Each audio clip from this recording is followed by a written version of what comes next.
आगे बढ़ते हैं।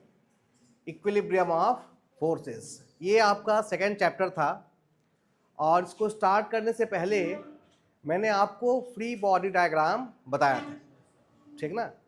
आज हम लोगों को इस इक्विलिब्रियम के बारे में जानना है। इक्विलिब्रियम ऑफ फोर्सेस क्या है।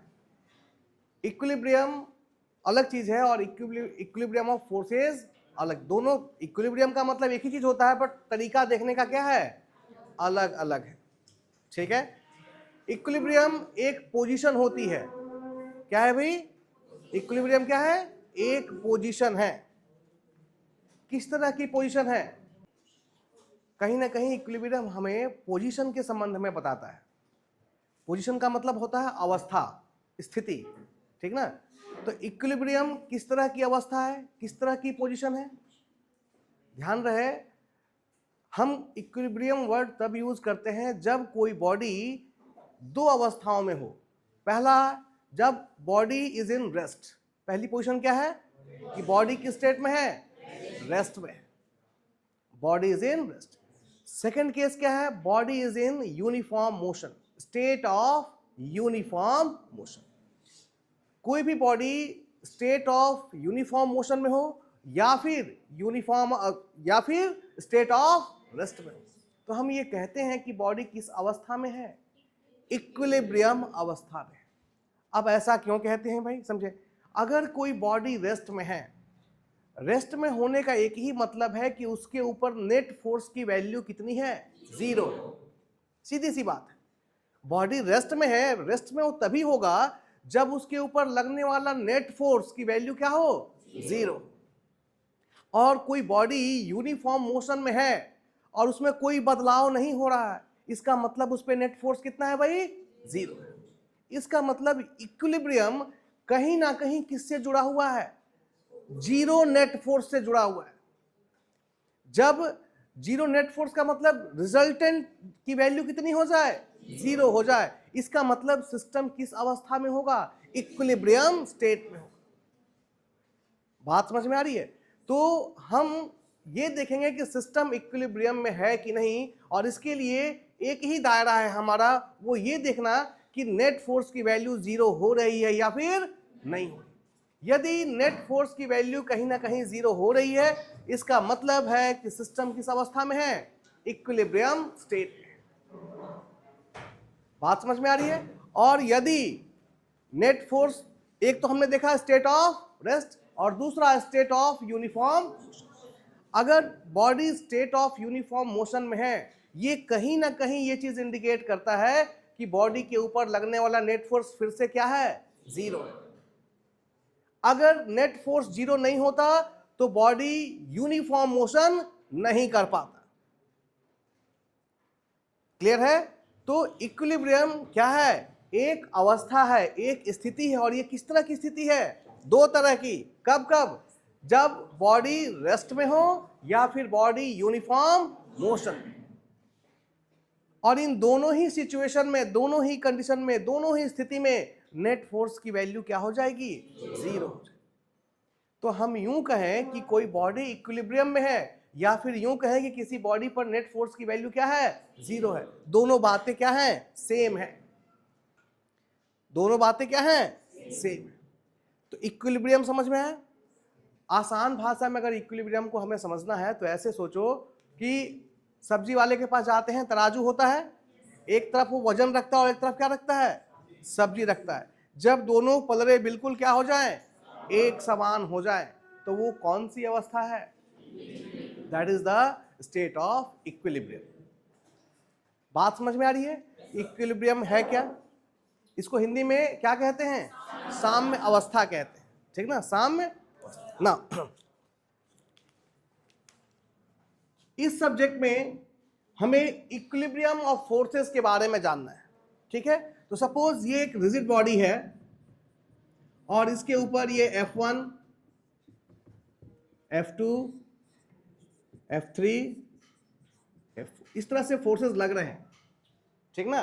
और इन सबका resultant F1, F2, F3, F4, इन सबका रिजल्टेंट किसके बराबर हो जा रहा है, 0 के बराबर हो जा रहा है, ठीक ना। इसका मतलब है कि ये बॉडी किस स्टेट में है, इक्विलिब्रियम स्टेट में है। ये बॉडी किस स्टेट में है भाई, इक्विलिब्रियम स्टेट में, ठीक है। और इन फोर्सेस के कारण ही ये बॉडी किस स्टेट में है, इक्विलिब्रियम स्टेट में है। इसलिए ये जो सेट ऑफ फोर्स है,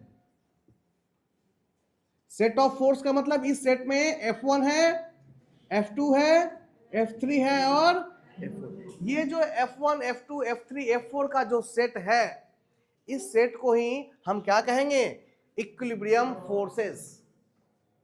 इसको क्या कहेंगे, इक्विलिब्रियम फोर्सेस। क्योंकि इन्हीं फोर्सेस के कारण ये रिजिड बॉडी किस अवस्था में आई है, इक्विलिब्रियम स्टेट में आई है। बात समझ में आ रही है। इसमें एक चीज हमें और समझना है, इक्विलिब्रियंट।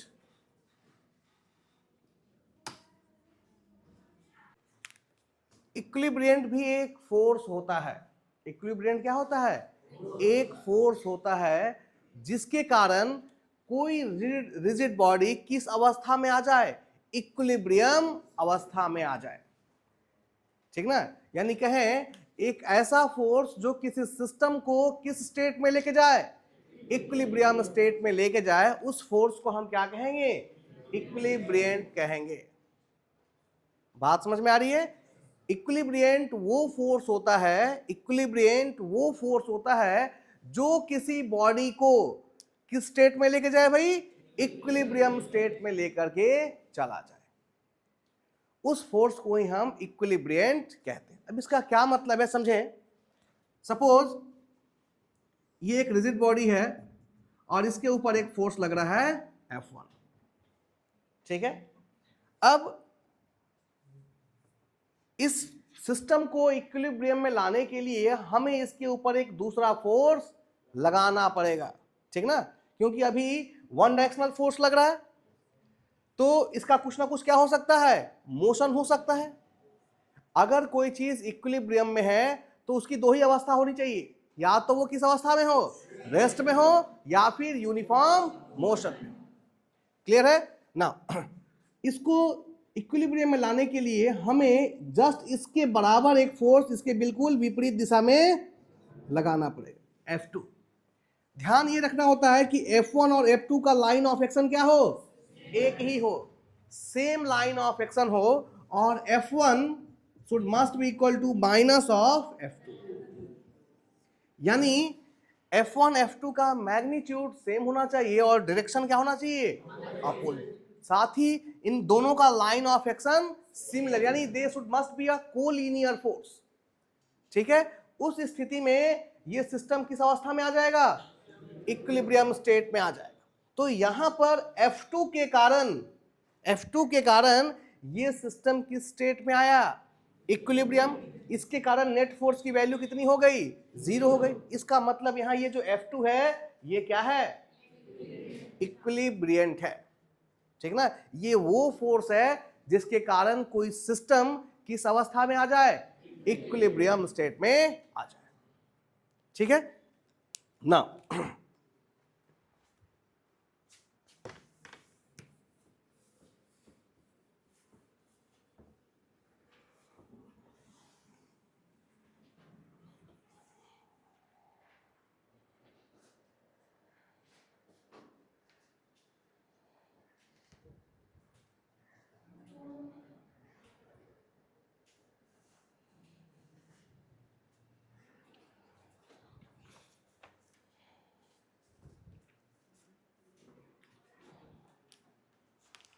नेक्स्ट हमें देखना है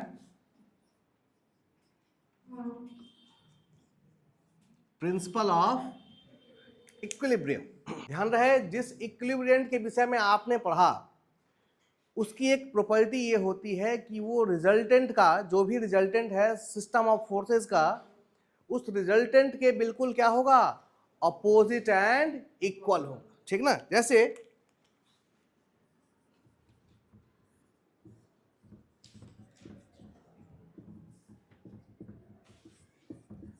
सपोज ये इस तरह का एक फोर्स सिस्टम है और किसी रिजिड बॉडी पे ये एक्ट कर रहा है, और ये सिस्टम अभी इक्विलिब्रियम में नहीं है, ठीक ना। तो हम सबसे पहले क्या करते हैं, इनका एक क्या निकाल लेते हैं, रिजल्टेंट निकालते हैं। ठीक ना। मान लो दिस इज द रिजल्टेंट, इन चारों फोर्सेस का ये क्या मिला हमें, रिजल्टेंट मिला। तो जो इक्विलिब्रियंट होगा वो कहां लग रहा होगा,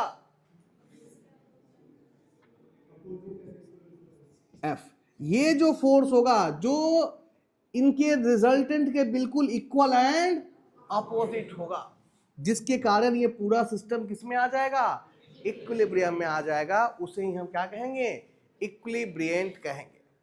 यानी इक्विलिब्रियंट हमेशा, इक्विलिब्रियंट का जो मैग्नीट्यूड होता है वो रिजल्टेंट फोर्स के बराबर होता है, और डायरेक्शन जो होता है वो क्या होता है, अपोजिट होता है।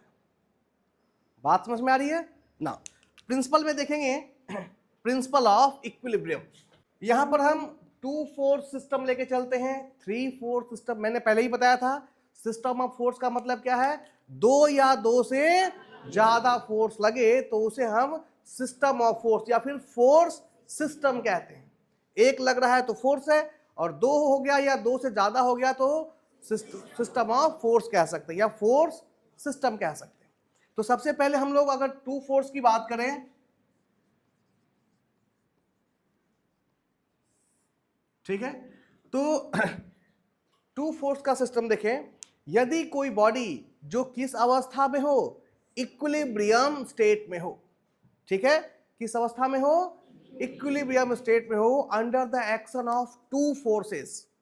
कितने फोर्स ले रहे हैं, 2 फोर्स के कारण किस अवस्था में आई है, इक्विलिब्रियम स्टेट में आई है। ठीक है, ये एक बॉडी है, रिजिड बॉडी है, जिसपे कितने फोर्सेस लग रहे हैं, और ये किस अवस्था में है भाई, इसका मतलब है कि दोनों फोर्स इक्वल होंगे और अपोजिट होंगे, साथ ही कोलिनियर होंगे। बात समझ में आ रही है। यदि कोई, हम लोग इक्विलिब्रियम पढ़ रहे हैं तो हम ये मान के चल रहे हैं कि ये बॉडी एक रिजिड बॉडी है जिसके ऊपर कितने फोर्स लग रहे हैं, 2 फोर्स लग रहे हैं। तो अगर ये इस 2 फोर्स के कारण ये सिस्टम इक्विलिब्रियम में है, इसका सीधा सा मतलब है कि ये दोनों फोर्स का मैग्नीट्यूड बराबर होगा और इनका डायरेक्शन अपोजिट होगा, तथा दोनों फोर्स क्या होंगे, कोलिनियर होंगे, एक ही लाइन के ऊपर एग्जिस्ट करते। या फिर इसका उल्टा भी बिल्कुल सही होगा। हम यूं कहें कि यदि किसी बॉडी के ऊपर 2 equal and opposite collinear force लग रहे हैं तो बॉडी किस अवस्था में होगी, इक्विलिब्रियम अवस्था में होगी। बात समझ में आ रही है। ये कब है, जब कितने फोर्स लग रहे हैं, 2 फोर्सेस लग रहे हैं। अगर बॉडी के ऊपर 2 फोर्स लग रहे हैं और बॉडी इक्विलिब्रियम में है, इसका एक ही मतलब है कि लगने वाले दोनों फोर्स का मैग्नीट्यूड समान है, डायरेक्शन अपोजिट है, और दोनों फोर्स क्या है, कोलिनियर है।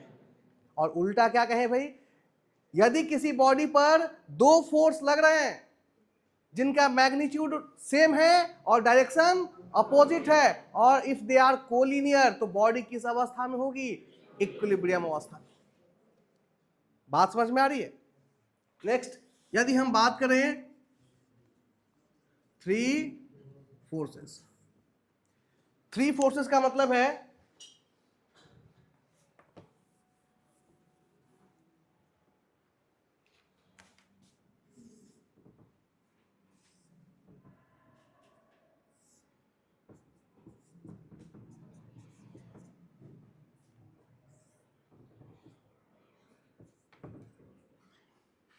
सपोज यहां पर एक रिजिड बॉडी है जिसपे कितने फोर्स लग रहे हैं, 3 फोर्स लग रहे हैं, और ये सिस्टम किस अवस्था में है, हमने मान के चला कि ये किस अवस्था में है, ये इक्विलिब्रियम में है under the action of 3 force F1, F2 और F3। ठीक ना। ये एक रिजिड बॉडी है जो इक्विलिब्रियम स्टेट में है, कब, जब इस पे 3 फोर्स लग रहे थे, F1, F2 और F3।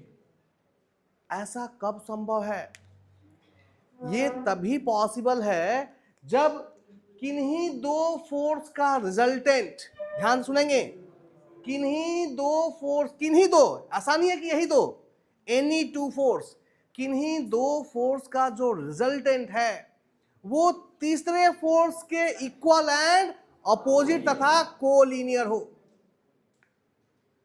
बात समझ में आ रही है?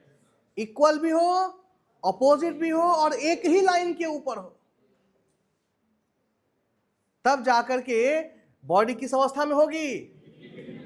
अब अगर उल्टा कहें इसका कि यदि किसी बॉडी पर लगने वाले 3 फोर्सेस में से 2 फोर्सेस का रिजल्टेंट तीसरे फोर्स से क्या हो, मैग्नीट्यूड में इक्वल हो, डायरेक्शन में और साथ ही कोलिनियर हो, तो वो बॉडी हमेशा किस अवस्था में होगी, इक्विलिब्रियम स्टेट में होगी। इसका मतलब है, ध्यान दें, ये F1 F2 यदि हम इन दोनों को कंसिडर कर लें कि इन दोनों का हम क्या निकाल लें, रिजल्टेंट। और हमने सीखा था 2 फोर्सेस का रिजल्टेंट हम 2 मेथड से निकाल सकते थे, method of triangle and method of parallelogram. हमने पहले ही सिखाया था इन चीजों को। तो इन दोनों का रिजल्टेंट यदि हम ले लें, सपोज इन दोनों का ये क्या है, रिजल्टेंट FR, इन दोनों का F1 F2 का रिजल्टेंट है ये। तो ये जो FR है, ये जो FR है, ये किसके बराबर होगा, -F3 के बराबर होगा। कब, जब ये बॉडी किस अवस्था में हो, इक्विलिब्रियम अवस्था में हो। ठीक है? या अगर हम उल्टा कहें कि यदि F3 इन दोनों के रिजल्टेंट के मैग्नीट्यूड के बराबर हो और डायरेक्शन क्या हो, अपोजिट हो, इसका मतलब है कि ये जो बॉडी है ये किस स्टेट में रहेगी, इक्विलिब्रियम स्टेट में रहेगी। ये बात समझ में आ रही है? हाँ जी, कि 3 फोर्स, यदि कि कोई बॉडी, फिर से सुने, यदि कोई बॉडी, सपोज ये बॉडी किस अवस्था में है, इक्विलिब्रियम स्टेट में है, और इस पे कितने फोर्स लग रहे थे, 3 फोर्स लग रहे थे, और 3 फोर्सेस के कारण ये बॉडी इक्विलिब्रियम में थी। ये चीज तभी पॉसिबल है कि 3 में से जो 2 फोर्स लग रहे थे उनका जो रिजल्टेंट होगा वो तीसरे फोर्स के मैग्नीट्यूड के बराबर होगा और दोनों का डायरेक्शन क्या होगा, अपोजिट होगा। तभी जाकर के ये चीजें पॉसिबल है। बात समझ में आ रही है ना? इसको थोड़ा और डीप में समझने के लिए मैं एक एग्जांपल ले रहा हूं। 3-4 सिस्टम, समझे? सबसे ज्यादा इंपॉर्टेंट क्या है, 3-4 सिस्टम। कोई बॉडी इक्विलिब्रियम में आए under the action of 3 force. आपको बुक में सबसे ज्यादा प्रॉब्लम इसी पे मिलेंगे, जब 3 फोर्स लग रहा हो और सिस्टम किस अवस्था में आई हो, इक्विलिब्रियम स्टेट में आई हो।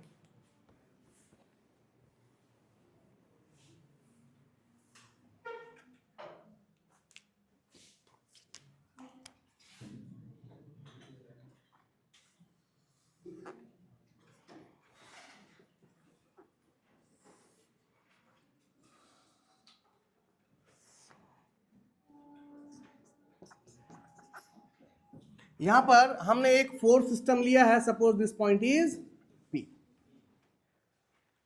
एक पॉइंट P पर 3 फोर्स लग रहे हैं, F1, F2 एंड F3। ठीक है?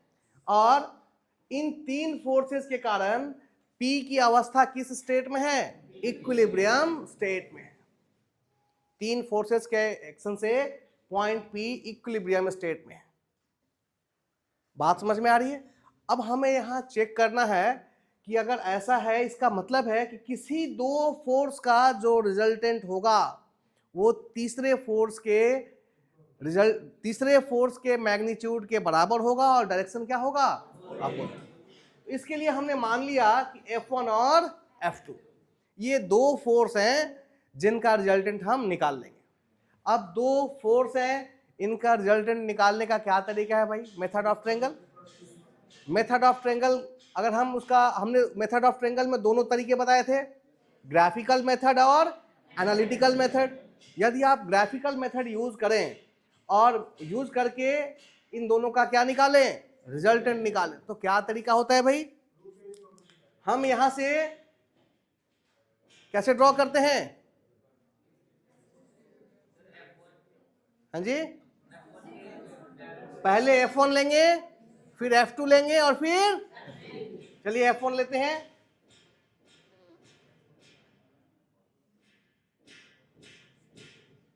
ये हो गया F1। F2 को कहां ऐड करेंगे? F1 के एरो से ऐड करेंगे, ठीक ना। तो F2 इधर आया है,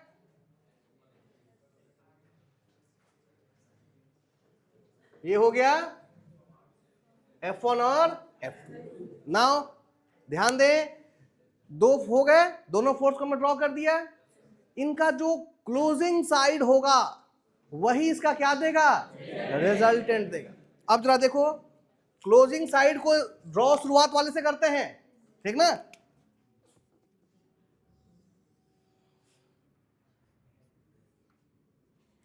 ये FR, बात समझ में आ रही है? ध्यान दे, ये F1, ये F2, और दो फोर्स हमने ड्रॉ कर लिया। इन F1 F2 को ऐसे ड्रॉ करते हैं कि बिल्कुल इसको क्या करे, एक दूसरे को रिप्रेजेंट करे, ताकि स्केल से इसकी लंबाई ही क्या देती है, इसका मैग्नीट्यूड देती है। तो लंबाई को चेंज नहीं करेंगे, लंबाई को सेम रखेंगे ताकि मैग्नीट्यूड चेंज ना हो। जो क्लोजिंग साइड हुआ यही इन दोनों का क्या बन गया? रिजल्टेंट बन गया। बात समझ में आ रही है? पॉलीगॉन लॉ आया कहां से है? हाँ, तो बेसिक तो यही है ना। पहले पॉलीगॉन लॉ पढ़ा गया कि ट्रायंगल्स लॉ पढ़ा गया? आप अगर क्लास में रहते तो ये बात मैंने बताई थी कि पॉलीगॉन लॉ को कहां से डिराइव किया गया? ट्रायंगल्स लॉ से डिराइव किया गया है। आप उसके मतलब उस दिन क्लास में थे नहीं, तभी ये क्वेश्चन अराइज हो रहा है।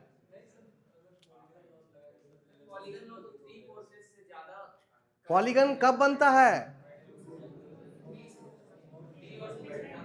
3 तक हम पॉलीगन नहीं बनाते हैं, 3 से क्या हो जाए? ज्यादा हो जाए। आई वापस आई, ठीक है, ठीक है। अब देखिए यहां पर ये इन दोनों का क्या हुआ भाई? अब जरा देखिए, थर्ड फोर्स जो F3 है, ठीक ना। F3 should must be equal to minus of FR। बात समझ में आ रही है?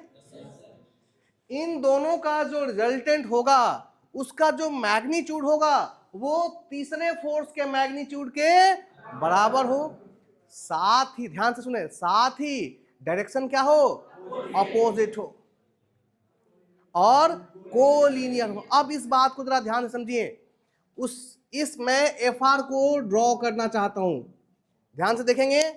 FR तो ड्रॉ हो गया। अब अगर मैं इस F3 को भी ड्रॉ करना चाहूं उस डायग्राम में, तो डायग्राम किस तरह का आएगा? ध्यान से देखेंगे, समझिए। F3 और FR का मैग्नीट्यूड क्या है? इसका मतलब है जितनी लंबाई यहां से यहां तक होगी उतनी, ये FR की लंबाई है, उतनी ही लंबाई किसकी होगी? F3 की भी होगी। कोलिनियर होने का मतलब एक ही लाइन पे होंगे और डायरेक्शन क्या होगा? इसका मतलब है एरो बदल जाएगा। जो FR का एरो इधर से इधर गया था, F3 का एरो इधर से इधर आएगा। क्लियर है? देखिए डायग्राम कैसे बनेगा, या यहीं पे अगर मैं ड्रॉ कर दूं इसे,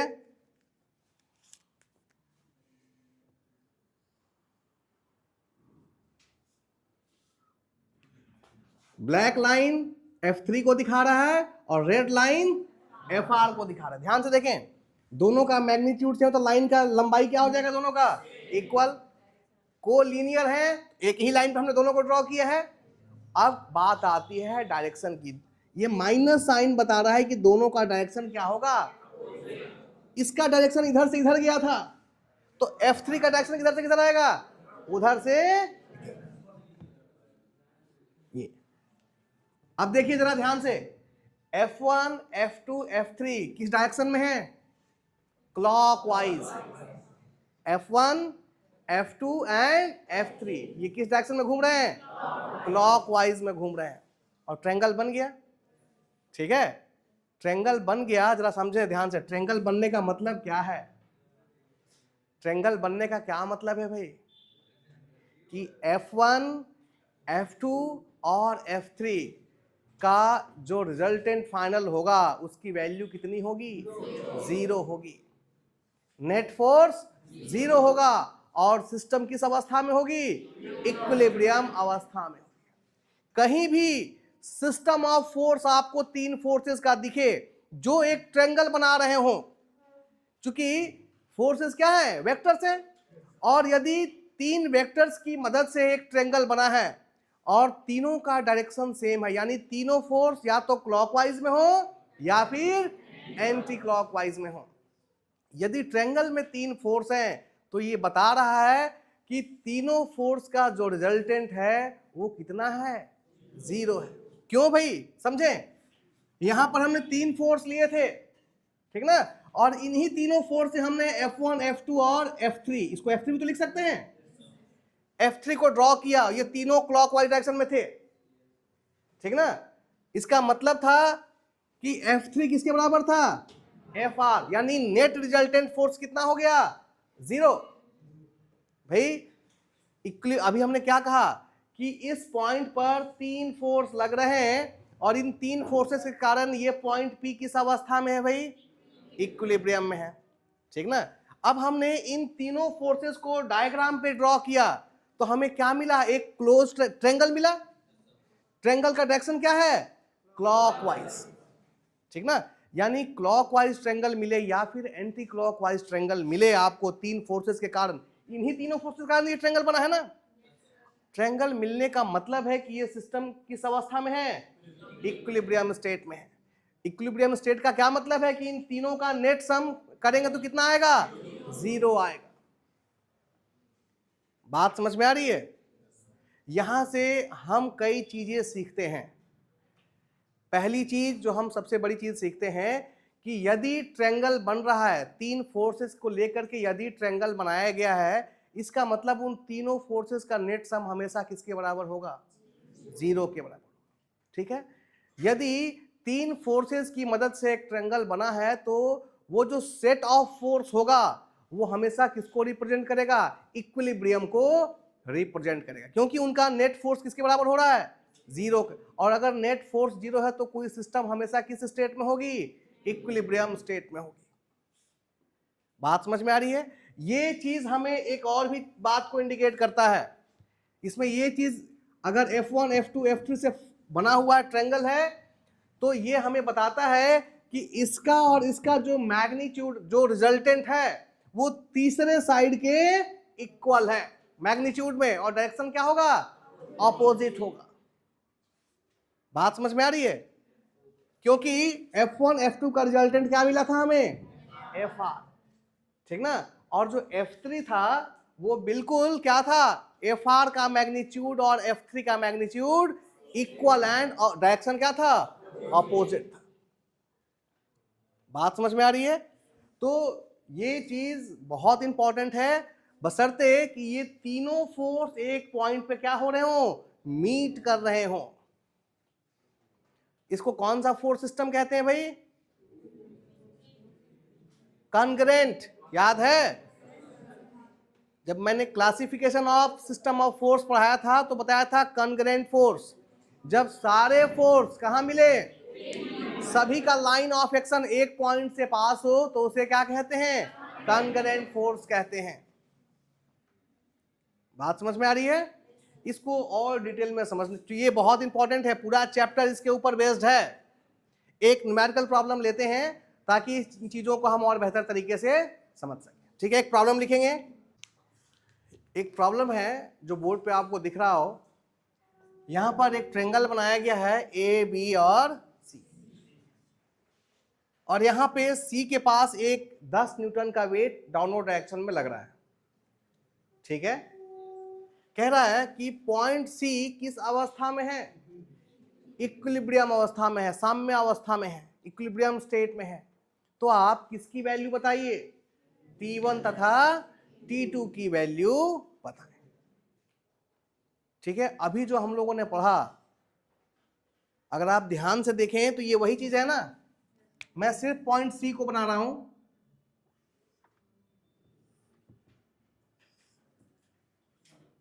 इधर T1 लग रहा है, इधर T2 लग रहा है, और इधर सेम सिस्टम है जो अभी हमने फोर्स ड्रॉ किया था।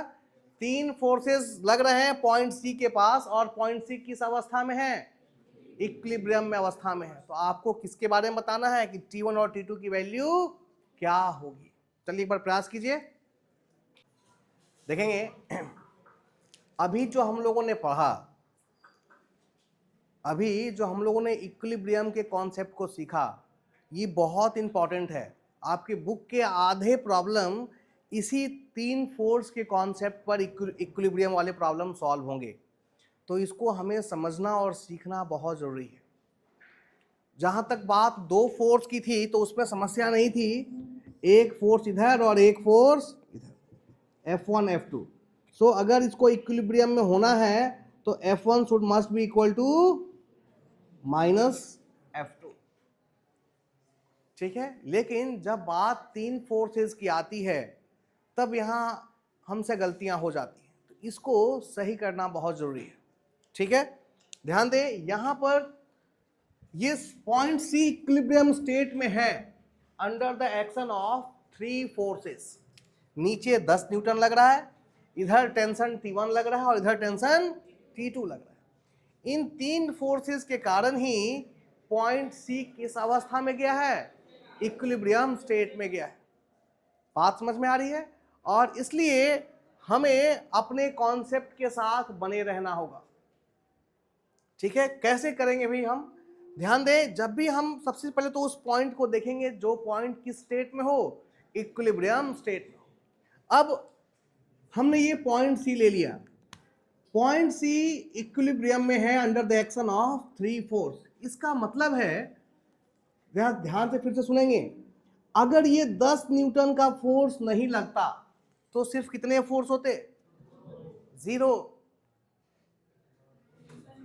अरे भाई, इनमें टेंशन क्यों आया? इसके कारण आया ना। अगर ये होता ही नहीं तो कोई टेंशन होता क्या? नहीं होता। अगर ये 10 न्यूटन 0 होता तो इसमें टेंशन आता? भाई इसी 10 न्यूटन के कारण तो इन दोनों साइड तनाव आया है, टेंशन आया है। बात समझ में आ रही है? अब जरा देखें, इन दोनों फोर्सेस का जो रिजल्टेंट होगा, अभी अभी हमने सीखा है कि 3 फोर्सेस के कारण यदि कोई सिस्टम इक्विलिब्रियम में हो तो कोई किसी 2 फोर्स का जो रिजल्टेंट होगा उसका जो मैग्नीट्यूड होगा वो किसके बराबर होगा? तीसरे फोर्स के मैग्नीट्यूड के बराबर होगा, और रिजल्टेंट और तीसरे फोर्स का डायरेक्शन अपोजिट। अब जरा देखो, ये तीसरा फोर्स है और ये 2 फोर्स है, इसका डायरेक्शन इधर है तो रिजल्टेंट का डायरेक्शन किधर होगा? इधर होगा। इन दोनों का रिजल्टेंट किधर होगा? ये चीज मालूम चल गया। इसका मैग्नीट्यूड और इसका मैग्नीट्यूड क्या होगा? सेम होगा। अगर ये 10 न्यूटन है तो रिजल्टेंट भी कितना होगा? साथ ही कोलिनियर होगा, एक ही लाइन पे होगा। तभी तो चूंकि ऐसा हम क्यों कह रहे हैं? क्योंकि ये सिस्टम किस अवस्था में है? इक्विलिब्रियम अवस्था में है। दोनों तरफ से चीजें बिल्कुल सही हैं।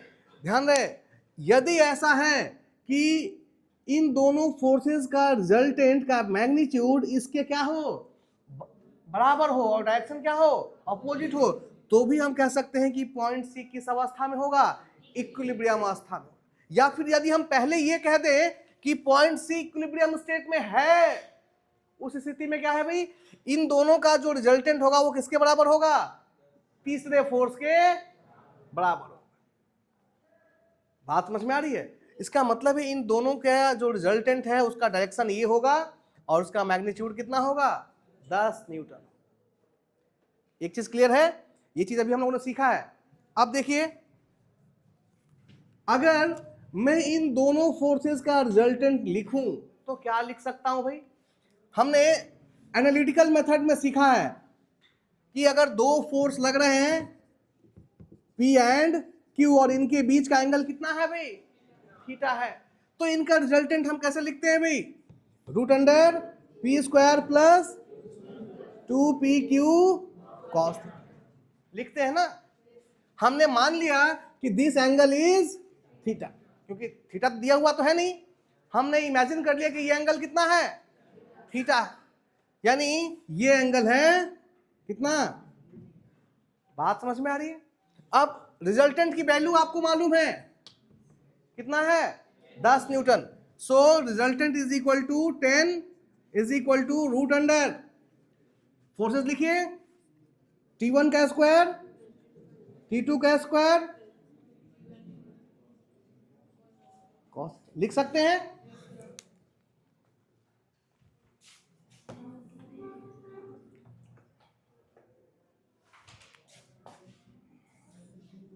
ठीक है, अब देखिए जरा ध्यान से भाई, हम इस समस्या का समाधान कब खोज पाएंगे, जब हमको क्या मालूम हो, थीटा।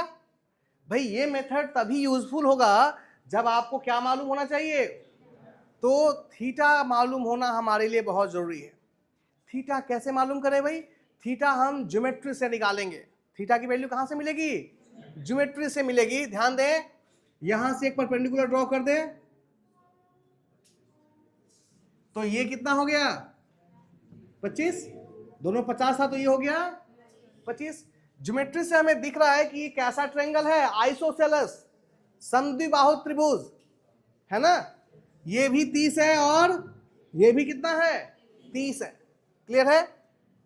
ध्यान दें, ये 30 है, ये 30 है और ये 50 है, तो ये कितना हो गया 25। ये पूरा एंगल थीटा है, तो आधा कितना हो जाएगा भाई, ये कितना हो जाएगा, ये हो गया है 90, तो ये बचा हुआ कितना होगा, क्लियर है। अब हम ये सब तामझाम इसलिए कर रहे हैं क्योंकि हमें क्या चाहिए, थीटा चाहिए, बात समझ में आ रही है। ये एंगल मिल गया थीटा बाई 2। अब जरा ये राइट एंगल ट्रायंगल कंसीडर करें, ए बी सी, इसका नाम दे दीजिए D, triangle A D C, ये एक राइट एंगल ट्रायंगल है, ठीक ना, समकोण त्रिभुज है। इसमें हमें थीटा निकालना है और हमको मालूम क्या क्या है, बेस मालूम है, आधार मालूम है और कर्ण मालूम है। तो आधार और कर्ण के बीच में रिलेशन कौन बताता है, कॉस बताता है। सो हम लेंगे कॉस 90 माइनस ये एंगल कितना हो जाएगा, बी बाई एच, बी कितना है 20 बाई 30। कॉस 90 माइनस थीटा कितना होता है भाई, साइन थीटा, ठीक ना, कॉस 90 माइनस थीटा कितना होता है, sine theta. So cos 90 minus theta by 2 कितना हो जाएगा, sine theta by 2 is equal to 5/6। So theta by 2 is equal to sine inverse, बताइए कितना आ रहा है, कितना आ रहा है, निकाल के बताइए। किसी के पास कैलकुलेटर है, नहीं तो मोबाइल में करो।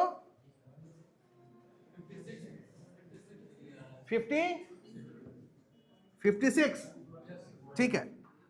अब देखिए थीटा बाई 2 56 आया, तो थीटा कितना आएगा, इतना ही आएगा ना, ठीक है। थीटा बाई 2 की वैल्यू 56 आई ना, तो थीटा कितना हो गया 112। अब आपको ये एंगल मालूम चल गया, तो अब यहां पर कॉस, अच्छा ये कौन सा एंगल आया, अच्छा थीटा आ गया ना हमारा, तो थीटा आ गया, उसके साथ हम साइन लगाए या कॉस लगाए, इससे फर्क नहीं पड़ता। तो अब हमें ये चीज मालूम चल गई, ठीक है। एक चीज और भी देखेंगे, इस डायग्राम को देख के आपको क्या लग रहा है,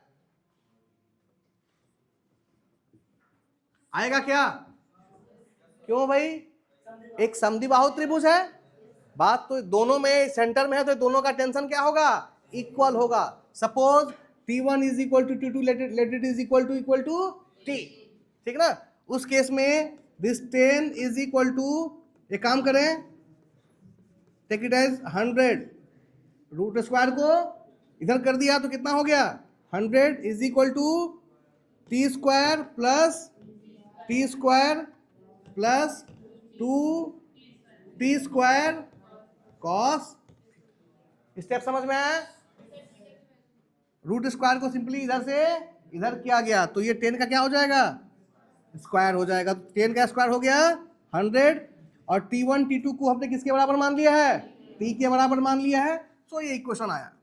now 100 is equal to 2t square plus 2t square cos theta और 100 इज इक्वल टू कुछ कॉमन हो रहा है 1 प्लस कॉस थीटा और t square is equal to 100 upon 2 into 1 plus cos कितना 112। बताइए टी स्क्वायर की वैल्यू कितनी आ रही है, इसको सॉल्व कीजिए। कॉस 112 की वैल्यू रखिए,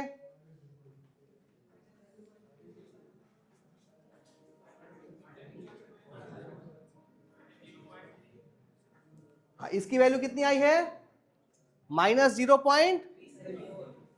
सो ये हो जाएगा 100 अपॉन 2 इंटू 1 माइनस 0.37। ठीक है, यहां सॉल्व कर रहा हूं। T square is equal to 100 upon 2 into इसको मल्टीप्लाई कीजिए, कितना आ रहा है ये नीचे। अरे हाथ में मोबाइल रखो, फटाफट कैलकुलेट कर। 0.63।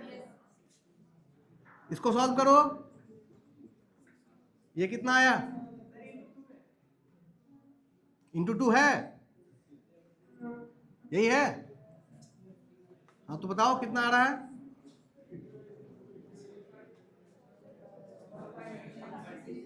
1.26। टी स्क्वायर कितना आएगा भाई,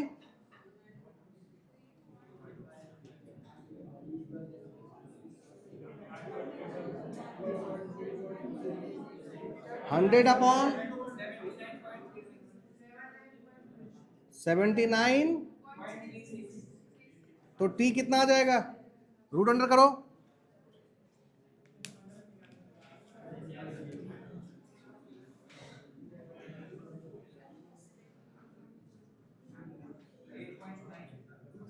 एट पॉइंट, हाँ ठीक है ठीक है ठीक है, 8.9। बात समझ में आई, कॉन्सेप्ट कैसे यूज करना है। और ये सिर्फ यही नहीं, आगे आप चैप्टर में देखेंगे बार बार 3/4 सिस्टम से आपका पाला पड़ेगा। ठीक है, और ध्यान दें, जब आपको एंगल मालूम रहेगा ना तो समस्या नहीं आएगी। तब हमारे पास एक थ्योरम रहेगा, लैमिस थ्योरम, वहां से हम कर लेंगे। लेकिन इस केस में क्या समस्या थी, आपको एंगल गिवन नहीं था। तो ये तरीका होता है, 3/4 सिस्टम में हम इस तरीके से प्रोसीड करते हैं। 2/4 सिस्टम देखा, फिर 3/4 सिस्टम देखा, और अब हम लोग बात करेंगे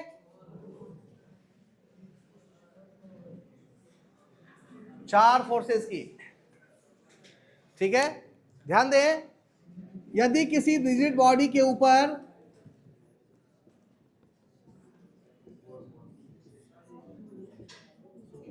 चार फोर्स एक्ट कर रहे हैं और 4 फोर्स के एक्ट करने के बाद भी ये सिस्टम किस स्टेट में है, तब इसका मतलब है कि किसी दो फोर्स, सपोज इसको मैं ले रहा हूं, इन दोनों का जो रिजल्टेंट है वो रिमेनिंग दो के रिजल्टेंट के क्या हो, बराबर हो और अपोजिट हो और कोलिनियर हो। अब तरीका समझ में आ गया, तो समस्या नहीं है। ठीक ना, जैसा दो का था वैसे ही 4 का होगा। क्लियर है, नहीं 5 तक पहुंचने की आवश्यकता नहीं है। बात समझ में आ रही है, 5 तक जाने की आवश्यकता, आपका काम 4 में ही हो जाएगा। 4 की भी नौबत नहीं आएगी। कितनी चाहिए होगी, 3 बस। ठीक ना, आइए आगे देखते हैं, इक्विलिब्रियम ऑफ कोप्लेनर फोर्स। ठीक है, कोप्लेनर फोर्स का इक्विलिब्रियम हमको समझना है और इसके रिलेटेड प्रॉब्लम को सॉल्व करना है। जब हम कोप्लेनर की बात करेंगे तो आपने क्लासिफिकेशन ऑफ फोर्स में देखा था कि कोप्लेनर में हमें दो कैटेगरी मिलेगी, एक कॉन्ग्रेंट की मिलेगी और एक नॉन कॉन्ग्रेंट की मिलेगी। ध्यान दें, एक ही प्लेन है, कोप्लेनर का मतलब सिंगल प्लेन है, और कॉन्ग्रेंट का मतलब है कि एक प्लेन तो एक ही रहे और सारे फोर्स एक पॉइंट से पास कर रहे हो। नॉन कॉन्ग्रेंट का मतलब है प्लेन एक ही रहे और सारे फोर्स एक पॉइंट से पास ना कर रहे हो। तो इसमें ये दो केसेस बनते हैं, coplanar congruent and coplanar non congruent, ठीक ना। इसीलिए मैंने अभी सिर्फ कोप्लेनर लिखा है, बाद में हम लोग देखेंगे कॉन्ग्रेंट के लिए क्या स्थिति आएगी और नॉन कॉन्ग्रेंट के लिए क्या स्थिति आएगी, ठीक है। कोप्लेनर फोर्स जो हमारा सिस्टम होगा, यहां पर इक्विलिब्रियम के लिए हम तीन रूल फॉलो करेंगे। पहला रूल है summation of F x is equal to 0। दूसरा रूल है summation of F y is equal to 0। और तीसरा रूल है summation of M about A is equal to 0। ठीक है, समझे थोड़ा सा।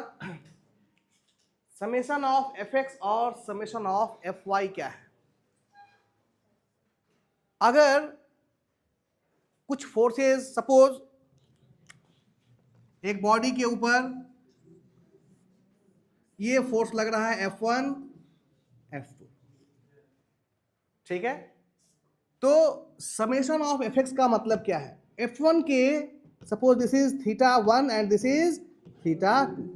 F1 हॉरिजॉन्टल के साथ θ1 बना रहा है और F2 कितना बना रहा है? θ2। तो F1 के दो कंपोनेंट होंगे, एक x डायरेक्शन में और एक y डायरेक्शन में।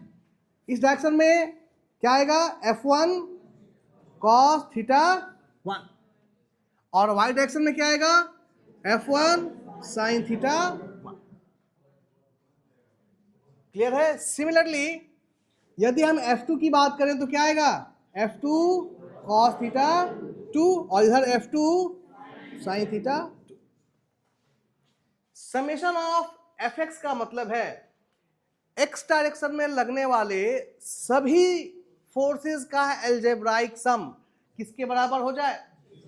0 के बराबर। एल्जेब्राइक सम का मतलब है कि हम प्रॉपर साइन कन्वेंशन लें, इस डायरेक्शन में लगने वाले फोर्स को प्लस और इस डायरेक्शन में लगने वाले फोर्स को माइनस के साथ कंसिडर करें। बात समझ में आ रहा है? तो चाहे एफ एक्स हो या एफ वाई का मतलब है वाई डायरेक्शन में लगने वाले जितने भी फोर्स हैं उन सब का एल्जेब्राइक सम किसके बराबर हो? 0। एक्स डायरेक्शन में लगने वाले फोर्स की वैल्यू 0, वाई डायरेक्शन में लगने वाले फोर्स की वैल्यू भी 0। इसका मतलब है कि ये जो पॉइंट होगा, this point will be under equilibrium state, क्योंकि इस पॉइंट पर एक्स डायरेक्शन और वाई डायरेक्शन यानी नेट फोर्स की वैल्यू कितनी हो जा रही है? 0 हो जा रही है। लेकिन ये कब एप्लीकेबल है? When the forces are concurrent, यानी सभी का लाइन ऑफ एक्शन एक पॉइंट से पास हो, तभी तो आप ऐसे रिजॉल्व कर पाएंगे। बात समझ में आ रही है? तो ये जो दो इक्वेशन है, summation of F x is equal to 0 और summation of F y is equal to 0, sufficient है इक्विलिब्रियम स्टेट को डिफाइन करने के लिए। किसके केस में भाई? कोप्लेनर कॉन्करेंट फोर्सेस के केस में। कहेंगे सर मोमेंट की आवश्यकता क्यों नहीं है? भाई यहां मोमेंट की आवश्यकता इसलिए नहीं है क्योंकि फोर्स के साथ इस पॉइंट की परपेंडिकुलर डिस्टेंस सारे फोर्सेस इसी पॉइंट से पास हो रहे हैं ना, तो सबका परपेंडिकुलर डिस्टेंस कितना हो जाएगा? 0। तो मोमेंट हम ऑलरेडी क्या है? 0 है। Moment is already 0। क्लियर है? इसलिए सिस्टम किस स्टेट में होगा? इक्विलिब्रियम स्टेट में होगा। बात समझ में आ रही है? इसलिए हमें इस इक्वेशन को यूज करने की आवश्यकता नहीं है। यदि कोप्लेनर कॉन्करेंट फोर्स सिस्टम है तो सिर्फ summation of F x is equal to 0 और summation of F y is equal to 0 से काम चल जाएगा। और एफ एक्स एफ वाई का मतलब क्या है? समेशन ऑफ एफ एक्स का मतलब है algebraic sum of all the forces in x direction. ठीक ना, should must be equal to 0। और समेशन ऑफ y का मतलब है algebraic sum of all the forces along the y direction should must be 0। इसका मतलब क्या भाई था, मोमेंट अबाउट पॉइंट ए, इस पॉइंट को हम क्या मान लेंगे, A. Moment about point A should must be 0, but यहां आवश्यकता पड़ ही नहीं रही है, क्योंकि मोमेंट होता है फोर्स इनटू परपेंडिकुलर डिस्टेंस, और ये जो परपेंडिकुलर डिस्टेंस होता है वो फोर्स के लाइन ऑफ एक्शन और जहां पॉइंट है उसके बीच की दूरी को हम लेते हैं। अब चूंकि ये कॉन्ग्रुएंट फोर्स सिस्टम है तो सारे के सारे फोर्स इसी पॉइंट से पास हो रहे हैं। अगर सेम पॉइंट से पास होंगे तो परपेंडिकुलर डिस्टेंस की वैल्यू कितनी हो जाएगी भाई, 0। तो मोमेंट ऑलरेडी क्या है, 0 है। क्लियर है। तो कॉन्ग्रुएंट के केस में हमारे लिए सिर्फ 2 इक्वेशन सफिशिएंट है to define the equilibrium of a body. कोई बॉडी इक्विलिब्रियम में है या नहीं है। अगर ये दोनों इक्वेशन 1 और इक्वेशन 2 से सेटिस्फाई हो जाते हैं, यानी दोनों समेशन ऑफ fx 0 आ जाता है और समेशन ऑफ fy 0 आ जाता है, तो हम कह सकते हैं कि बॉडी इज इन इक्विलिब्रियम। और ये जो फोर्स सिस्टम है वो इक्विलिब्रियम फोर्स सिस्टम है।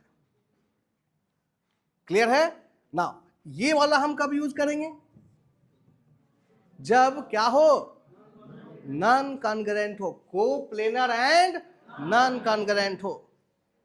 ठीक ना, एक ही प्लेन में तो फोर्सेस हो, फोर्सेस एक ही प्लेन में हो लेकिन नॉन कॉन्ग्रुएंट हो, उस अवस्था में हमें क्या यूज करना होगा, मोमेंट का। हमें मोमेंट भी देखना होगा। इक्विलिब्रियम का क्या मतलब है कि नेट फोर्स तो 0 हो ही, नेट मोमेंट भी किसी पॉइंट पे क्या हो, 0 हो, और वो पॉइंट उसी प्लेन में होना चाहिए। ठीक ना, ध्यान दें, समेशन ऑफ fx और समेशन ऑफ fy, अगर यहां पर हम पॉइंट ए ले रहे हैं, summation of fx summation of fy is equal to 0, ये चीज बताता है कि बॉडी का ट्रांसलेटरी मोशन कितना है, 0 है। यानी ये बॉडी ना तो इधर मूव कर सकता है, ना तो इधर और ना ही ट्रांसलेट नहीं कर सकता, मूव नहीं कर सकता। तो ट्रांसलेटरी मोशन कितना हो गया, मूव नहीं कर सकता। इसका मतलब क्या है भाई, रेस्ट में है। हाँ हाँ, बोलिए बोलिए, कहीं से आवाज आई थी, बोलो बोलो। अब मैं समझ नहीं पा रहा हूँ क्या बोल। हाँ ठीक है, ठीक, ओके ओके ओके, ठीक है, मैं समझ। ध्यान दे, वापस बोर्ड पे ध्यान दे। fx इज इक्वल टू 0 और fy इज इक्वल टू 0 का मतलब है कि ट्रांसलेटरी मोशन की वैल्यू कितनी हो जाना, 0 हो रहा। अगर मैं इस ओरिजिन पे खड़ा हूं और मेरा fx और fy 0 है, तो ना तो मैं x की तरफ जाऊंगा और ना ही तो मैं अपनी जगह पे तो खड़ा हो गया। इसका क्या ये मतलब है कि मैं इक्विलिब्रियम में हूं, कोई जरूरी नहीं। हो सकता है कि मैं अपनी इसी जगह पे खड़ा होकर के और क्या कर रहा हूं, रोटेट कर रहा हूं। मेरा ट्रांसलेटरी मोशन जीरा हुआ है ना, रोटेशनल मोशन कहां जीरा हुआ है भाई, लट्टू देखा है, एक ही पॉइंट पर क्या कर रहा है, रोटेट कर रहा है। वो एक्स वाई जेड में नहीं जा रहा है, बट एक पॉइंट पे क्या कर रहा है, रोटेट कर रहा है। तो रोटेशनल मोशन को रोकने के लिए कौन आएगा, याद कीजिए, हमने मोमेंट को कहा था this is the turning effect of force. Moment क्या है, टर्निंग इफेक्ट ऑफ फोर्स है। इसका मतलब है कि यदि आपको नॉन कॉन्ग्रुएंट फोर्स के केस में बॉडी को इक्विलिब्रियम में रखना है, तो ट्रांसलेटरी मोशन को 0 करने के साथ साथ रोटेशनल मोशन को भी क्या करना होगा, 0 करना होगा। और रोटेशनल मोशन के लिए कौन जिम्मेदार होता है, मोमेंट जिम्मेदार होता है। यानी नेट मोमेंट किसी पॉइंट ए के अबाउट कितना करना होगा, 0 करना। यानी यदि मोमेंट पॉइंट ए के अबाउट 0 है, तो हम कह सकते हैं कि वो बॉडी किस अवस्था में है, इक्विलिब्रियम स्टेट में है। बात समझ में आ रही है।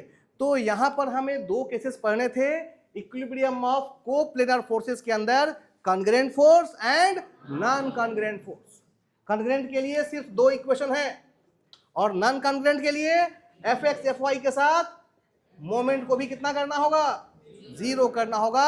अगर ये तीनों इक्वेशन सेटिस्फाई होते हैं, तब जाकर हम कह सकते हैं कि बॉडी किस स्टेट में है भाई, इक्विलिब्रियम स्टेट में।